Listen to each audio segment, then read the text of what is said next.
আজকে এই জঙ্গলে যারা আসবে তাদের একটাকেও আমি ছাড়বো না। আরে ভাই, আমি শুনছি এই জঙ্গলে মনস্টার আছে, চল এখান থেকে চলে যাই। আরে ভাই, তুই এত চিন্তা করতেছিস কেন? আমি তো আছি। আমি থাকতে মনস্টার তোর কিচ্ছু করতে পারবে না। আচ্ছা এই ব্যাপার, ঠিক আছে, যদি মনস্টার আসে তাহলে তুই একাই সামলে নিস। আচ্ছা ঠিক আছে, চল তো।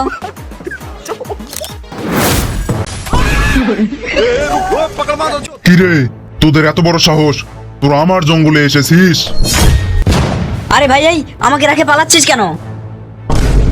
আবে শালা, তোর না এত সাহস, তুই একাই মনস্টারের সাথে যুদ্ধ কর, আমি তো কিছু করতে পারবো না। আর মনস্টার, প্লিজ যদি পারো আমাদেরকে মাফ করে দাও। আবে শালা, আমি কি তোদের দুলাভাই লাগি তাই তোদেরকে মাফ করে দেব? ভাই আমি তো কিছু করতে পারবো না, তুই একাই মনস্টার হাতে। তোকে আমি কাঁচাই খেয়ে ফেলবো।